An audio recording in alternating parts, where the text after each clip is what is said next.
चला हवा येऊ द्या या शोने लाखो प्रेक्षकांच्या मनावर राज्य केलं। तब्बल 10 वर्ष प्रेक्षकांचं मनोरंजन केल्यानंतर शोचा दुसरा सीझन देखील आला होता।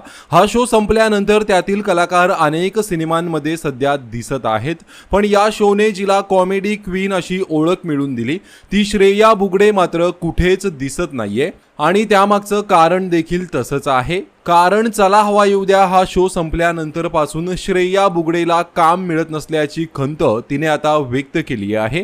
मित्र म्हणेला दिलेल्या मुलाखतीत बोलताना श्रेया बुगडे म्हणाली, मी कुठे आहे, काय करते हा प्रश्न प्रेक्षकांना पडला आहे। मला सुद्धा हा प्रश्न पडला आहे की मी कुठे आहे। चला हवा येऊ द्याचा दुसरा सीझन संपल्यानंतर 8 ते 9 महिने मी कोणत्याच प्रोजेक्टमध्ये दिसली नाहीये। पहिलं पर्व थांबलं तेव्हा आम्हाला चॅनल कडून सांगण्यात आलं होतं की दुसरं पर्व येईल, पण ते कधी येईल ते आम्हाला माहित नव्हतं।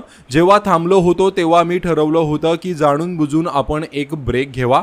चला हवा येऊ द्या 10 वर्ष सलग सुरू होता तेव्हा अनेक मोठमोठे प्रोड्युसर म्हणायचे की तुम्ही खूपच बिझी असता, त्यामुळे शो सुरू असताना आम्हाला कधी काम मिळालंच नाही। शो संपल्यानंतर काय झालं हे मला देखील आता माहित नाही। हवा येऊ द्या संपल्यानंतर पासून मला काम का मिळत नाहीये याची मला पूर्णपणे काहीच आयडिया नाहीये। इंडस्ट्रीमध्ये आघाडीचे लेखक, दिग्दर्शक, निर्माते त्या सगळ्यांना मी लहानपणापासून ओळखते, कारण माझी सुरुवात बाल कलाकार म्हणून झाली आहे। त्या सगळ्यांना माझ्या कॅपॅसिटी बद्दल, टॅलेंट बद्दल सगळं माहिती आहे, पण तरी सुद्धा नेमका काय चुकतंय याचं उत्तर मला मिळालेलं नाहीये, असे अभिनेत्री श्रेया बुगडे म्हणाली। एकंदरीतच चला हवा येऊ द्या हा शो संपल्यानंतर पासून श्रेयाला काम मिळत नाहीये अशी खंत तिने व्यक्त केली आहे।